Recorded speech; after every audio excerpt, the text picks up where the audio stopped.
Tudo bem, meus amores? Na aula de hoje vamos conhecer as fases da reprodução humana. Bom, não dá para a gente falar em reprodução sem falar em fecundação. Então, fecundação é a primeira fase, né? É onde vai acontecer a junção dos gametas, né? No caso, o espermatozoide e o ovócito, gameta masculino e feminino. Quando há a junção desses gametas, há a formação de uma nova célula, a qual chamamos de zigoto. Essa célula, ela vai sofrer sucessivas modificações. Só que essa junção, ela acontece especificamente nas tubas uterinas, dentro do sistema reprodutivo feminino, lá em cima. Lá é que vai haver essa junção. Só que aí, quando forma-se o zigoto, esse zigoto ele tem que se direcionar para o útero, não é?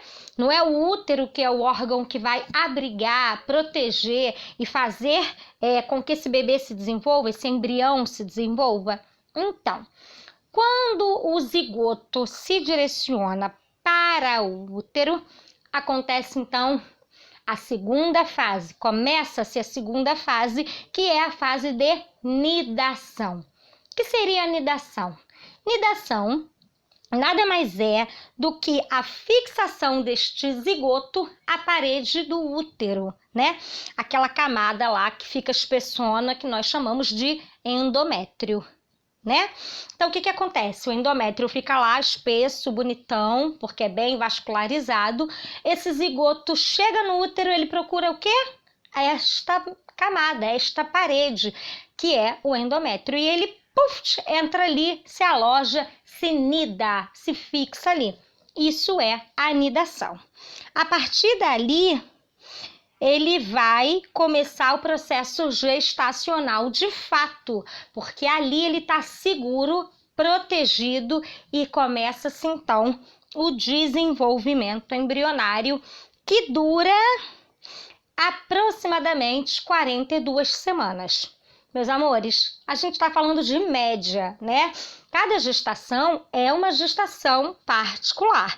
Então, a partir da 38ª semana, o bebê, o embrião, né, que já é um feto, ele já tem total condições de sobrevivência fora do útero. Então, a partir da 38ª semana, já pode acontecer este nascimento.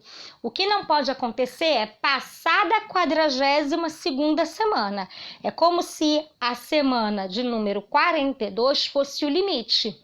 Um bebê, ele não pode nem nascer muito antes do tempo, porque aí ele não tem o seu desenvolvimento completo, como também não pode passar do tempo, porque ali já não fica mais com as condições favoráveis para o bebê. Ok? Então, esse tempo de 42 semanas é uma média. Existem pessoas que têm uma geração de 38, 39, 40, 41 semanas, tá? E, é claro, existem os partos prematuros, né? Onde a criança nasce antes do tempo. Bom, aí, depois que a gestação se inicia, surgem os anexos embrionários. O que seriam, então, os anexos embrionários? Bom, anexos embrionários são órgãos que só aparecem na gestação. Então, eles só têm função gestacional, tá? E aí a gente tem placenta, cordão umbilical, âmnio, que são esses anexos embrionários. Eles vão surgir para a gravidez e vão ser eliminados juntamente com o bebê no nascimento, ok? Tem função exclusiva gestacional. Bom, porque vão auxiliar, obviamente, o desenvolvimento do bebê. Então, cada um desses anexos tem uma função diferente. Eu vou falar para vocês aqui, resumidamente, essas funções, tá? A placenta, ela vai produzir, secretar 2 hormônios, ela vai fornecer oxigênio e nutrientes que estão presentes no sangue da mãe. Para o sangue do embrião, não há troca de sangue, tá? Ela passa só esses nutrientes e o oxigênio. O sangue da mãe e o sangue do bebê não se misturam, ok? além de remover gases e excreções. Então, ela libera nutrientes e recolhe excretas, tá? Eu coloquei até exceções aí, deve ter sido digitação. Então, são excreções, tá? Serve também como barreira, porque ela vai impedir que micro-organismos e outras substâncias prejudiquem o bebê. Então, ela vai atuar ali como uma barreira, tá? Outro anexo embrionário é o cordão umbilical. O cordão umbilical ele vai levar para o bebê o sangue com oxigênio e nutrientes da placenta do embrião, tá? Então, para a placenta passar aqueles nutrientes que eu falei para o bebê, ele passa pelo cordão umbilical e recebe do bebê aquelas excretas e aqueles gases, ok? Ela vai conectar a placenta ao bebê. E o âmnio? O âmnio é uma bolsa que envolve o embrião, né? Que a gente chama de bolsa mesmo, né? E contém dentro um líquido que nós chamamos de líquido amniótico. Para que serve essa bolsa e esse líquido? Esse líquido ele vai fazer com que o bebê tenha espaço, né, para poder se desenvolver. E essa bolsa vai proteger também o bebê. Então, essa barriga, ela tem esse líquido e essa bolsa para proteger o bebê, para que ele fique seguro ali dentro, até contra choques, né, mecânicos, contra batidas. Ele tá ali causando, gerando um casulo, né? Tá protegendo o embrião ali dentro. Bom, o desenvolvimento do bebê.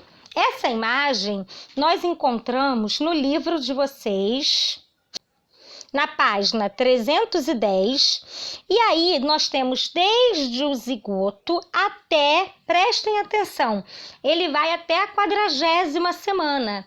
Professora, a senhora falou que durava 42, é porque, como eu falei, da 40 a 42, da 40ª à 42ª, a mãe, que por acaso quiser ter o filho de parto normal, ela fica ali esperando a hora do bebê nascer. Então, são semanas que a gente aguarda limite, né? Então, pode chegar a 42. Mas o desenvolvimento vai até a 40ª semana. Então, nós temos aí o zigoto, depois nós temos até mais ou menos a 4ª semana o desenvolvimento inicial do embrião. Nós temos aí na 5ª semana já um embrião, mas com uma forma assim mais diferente, né? Na 10ª semana, nós já temos ali um feto.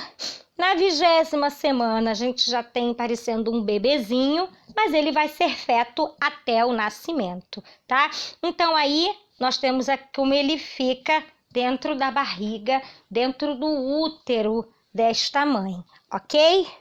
Bom, então, a gente tem lá, durante as 3, 4 primeiras semanas, o que se forma? Sistema nervoso, cardiovascular, digestório e respiratório. Então, é bem pequititinho, mas já tem todos esses sistemas se desenvolvendo.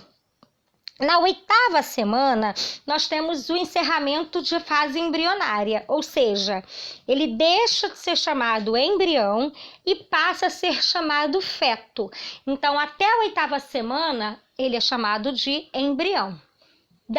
Dali em diante, até o nascimento, ele vai ser chamado de feto. E assim, nós temos outros nomes até chegar a embrião, tá? Nós temos zigoto, mórula, blástula, mas isso eu não vou falar aqui. São fases mais específicas embrionárias que vocês verão mais à frente, tá? Lá no ensino médio, eu suponho. Bom, e aí, então, depois, na 8ª semana, inicia-se o período fetal, ok?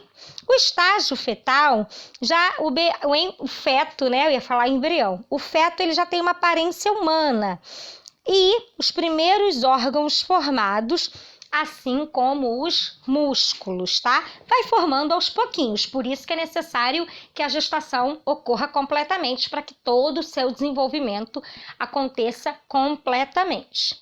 Bom, Lá entre a 13ª e 15ª semana, os órgãos genitais do feto já podem ser observados. Então, ali a gente já consegue visualizar, claro que através de exames, se tem órgãos femininos ou órgãos masculinos. Antes disso, não dá para ver isso, não é visível, tá? Claro que já sabe se vai ser menino ou menina, até porque é definido geneticamente, mas por visão, por exame de imagem, só a partir desta data, tá? Da 13ª semana. Isso se o bebê colaborar, né? Se o feto não mostrar, ficar com a perna fechada, não dá para ver. Bom, lá a partir da 38ª semana, então, o feto já está com seu desenvolvimento praticamente completo, já está apto a nascer e sobreviver fora do útero. E aí vem, então, a hora do nascimento, que é o parto. Esse parto, ele pode ser natural, que nós chamamos de parto normal, aonde o corpo expulsa normalmente, naturalmente, o bebê para fora do útero. Para que isso aconteça, é necessário que haja uma dilatação do canal vaginal, né? E contrações no útero para que empurrem esse bebê para fora do útero, né? Ele passa pelo canal vaginal e, obviamente, nasce.